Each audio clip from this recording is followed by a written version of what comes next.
Hello and welcome to another episode of the Duct Tape Marketing Podcast. This is John Jantz, and my guest today is Isaac Watson. He is an event strategist and entrepreneur who founded Kickass Conferences in 2016. He's produced over 50 conferences and gatherings worldwide, specializing in event strategy and design for communities, and he also is the co-host of the Make It Kickass podcast. So we're going to talk about events today. Isaac, welcome to the show. Thanks for having me. I'm excited to be here. So how did you get into events? Let's start there. How did you fall into this business? I was working in communications and marketing at an art school, was doing a little bit of public programming, artist receptions and guest lectures and things like that. And that kind of wet my whistle. And I started volunteering for the World Domination Summit planning team. And that's kind of how I cut my teeth on conference planning. I've attended that conference 3 times. I was a speaker, 2014, a long time ago. I remember that. Okay. So if you're talking about a business, let's say it doesn't do events at all, and they're thinking, should we add that to the mix? Are there reasons you tell people, yeah, you should be doing events? I'm sure there's some reasons people shouldn't be, but for the most part, why should people think about that as part of the marketing mix? We usually find that events work really well for any business that's trying to build a community. Events can really serve as this catalyst to give the community energy and keep it propelling forward. And I think one thing that people don't think of all the time is that if you're going to do an event, especially a conference, right? Like something big, something annual, something that you want to do on a cycle, it's kind of like adding a whole other product to your lineup, and you have to treat it like that. Yeah. And it's kind of becomes a year-long beast, I think, for a lot of people too. Yes, it does. So what are most successful? I mean, you gave kind of reasons for doing it, but then obviously there are good ways to do it, bad ways to do it. What are some of the most successful kind of event marketing strategies that you've seen implemented and you've probably implemented on behalf of some of your clients? Yeah.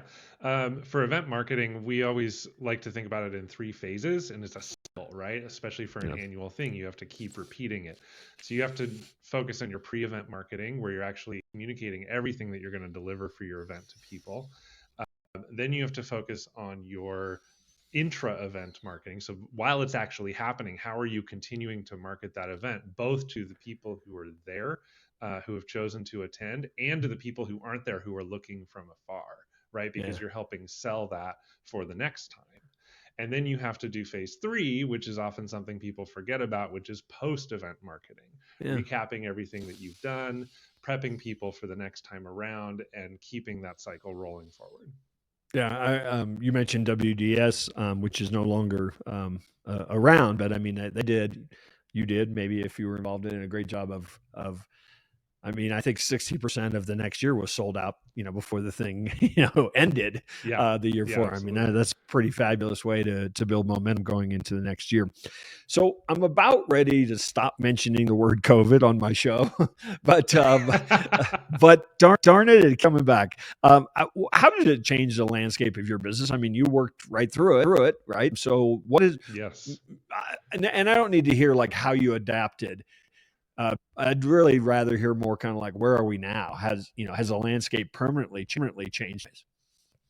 Yeah, I think that the big wake up call was we can do virtual events and we can do them well. A lot of people do them terribly, and I think where we are now is in this reconciliation between kind of the economic impacts of where we stand now with inflation and layoffs and budget constraints and people not being able to attend in-person events like they used to, and balancing that with everything that people hate about virtual events and the Zoom fatigue that we're still carrying that trauma with us, right? Of just being isolated and locked into our spaces. And so it's really about crafting something that's intentional and focused on the attendees experience, whether that's going to be a virtual or in-person affair. Yeah.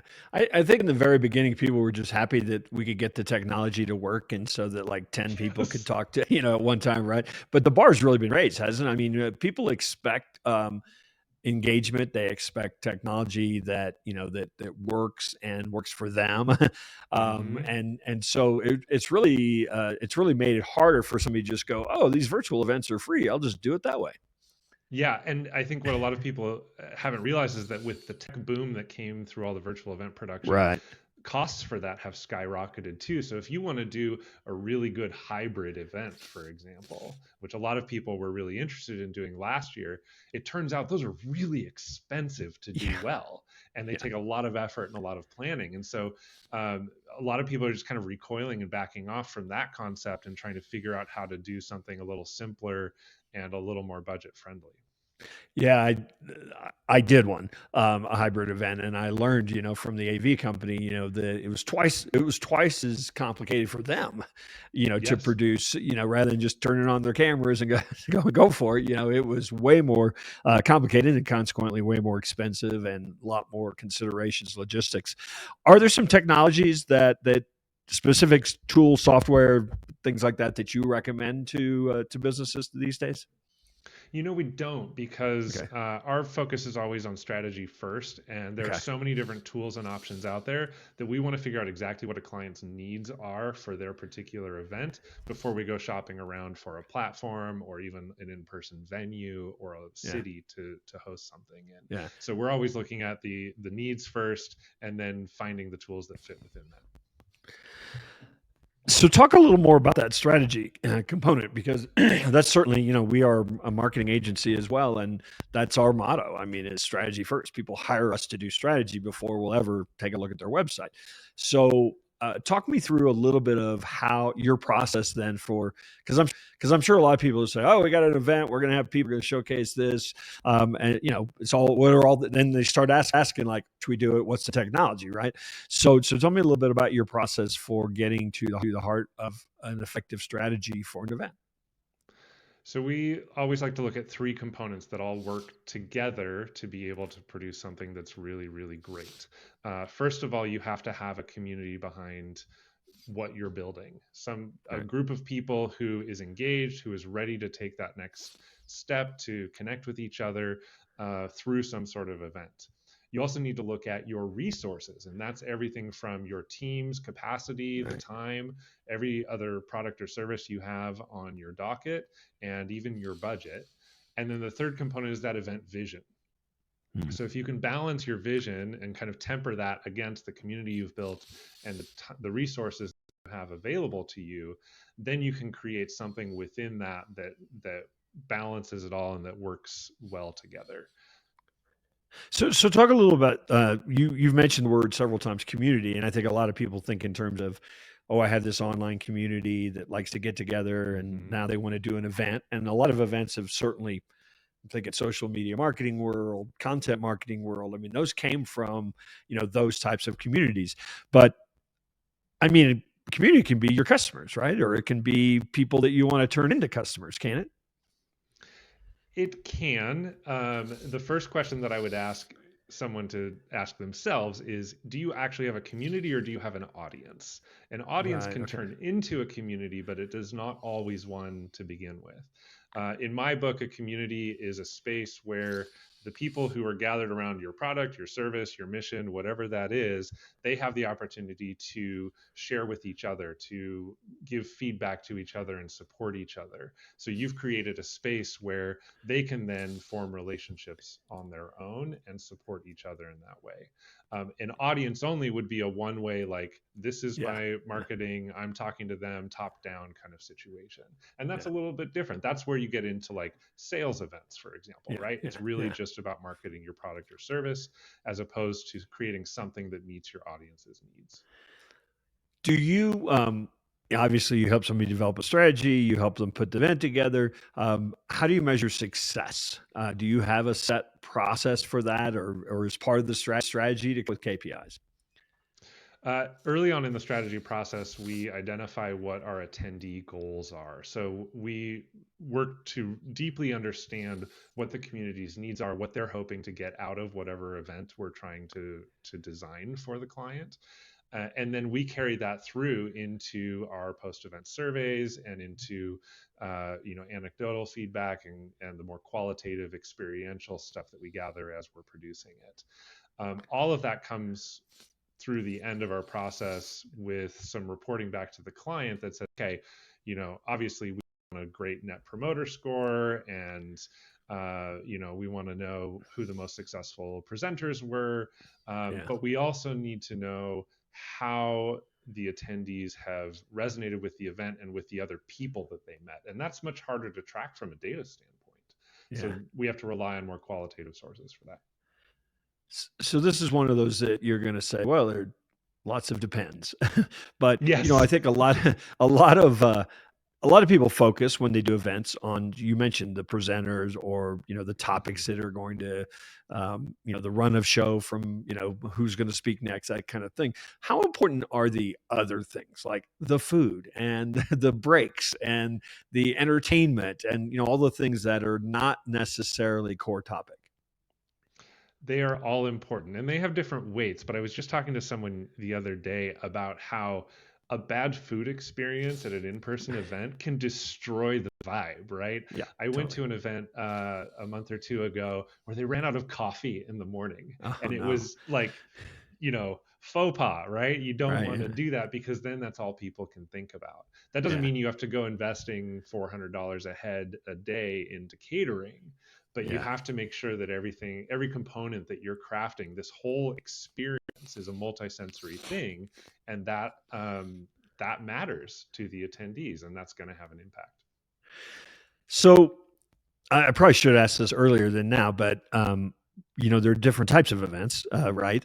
Not just types, but different goals, different purposes, right? So are there significant kind of categories of, a lot of times people think of, product events and service events. And then some are just, we keep mentioning WDS. I'm not sure what that was. That was just like a community, hug fest event.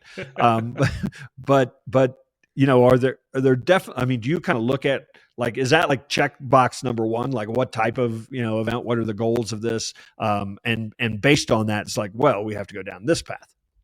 Mm-hmm. Yeah. If you can identify first who you're creating the event for and why it exists, then you can start to wrap around what the format of it is. I think that yes, you obviously have like sales or marketing oriented events, whether that's a product event, a launch, anything where you're trying to expand your audience. But then I would categorize WDS as a community oriented event. It was independently organized, and it was all about bringing the people together to share in this moment. It wasn't there to sell anything in particular except ideas and inspiration, right? Much like a TEDx or a TED event or any of the other larger kind of ideas driven things. And then you have celebrations, right? Like you can have, like, a nonprofit will have an awards dinner to honor and celebrate their community in a different way than they would host an annual conference, for example. We put together, have for many years, a very small, but I would call hybrid event. I have a community of consultants and agencies that license our methodology. They are, in the pure sense, customers, but we've also created a network platform where they collaborate and do a lot of things together. And so consequently, it's been pretty easy for us to bring that a core group together that wants to see each other in person. But it essentially is a customer event that we've built a community around. Does that make sense? Yeah, absolutely. And it's been a terrific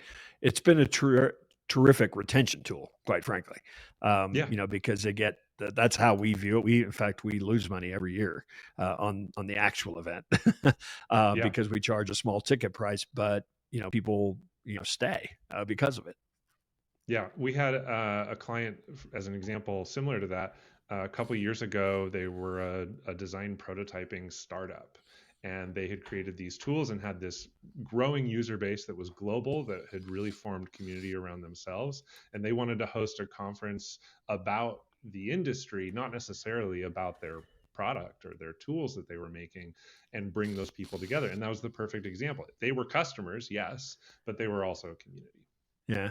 So how do, when you're obviously, not obviously, but I spent a lot of time teaching people how to integrate, all their marketing. All this stuff Mhm. relates to each other.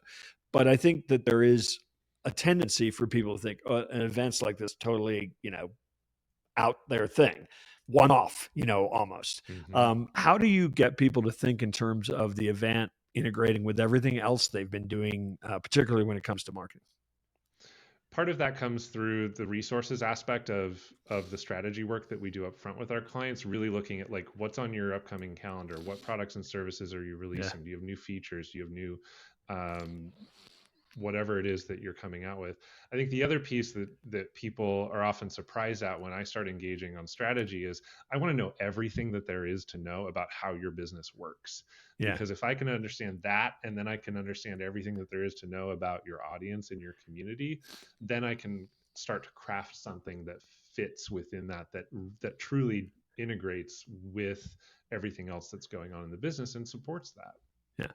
So how comprehensive do you take approach, or does it come down to what the client wants and what their budget is? I suppose. I mean, you've talked a lot about strategy, but if I come to you and I say we want to do this event, here's who they are. We get the strategy down. Now, like Isaac, go get me the speakers, get me the venue, get me the food. I mean, do soup to nuts if that's what somebody wants. Soup to nuts is what we love. Okay. And so we want to start with that strategy. We want to co-create that strategy with our clients because a lot of times, I can't tell you how many times a client has come to me and they've already locked in a venue and dates and a Ah, location. And then as the process goes through, we realize that it doesn't match our needs.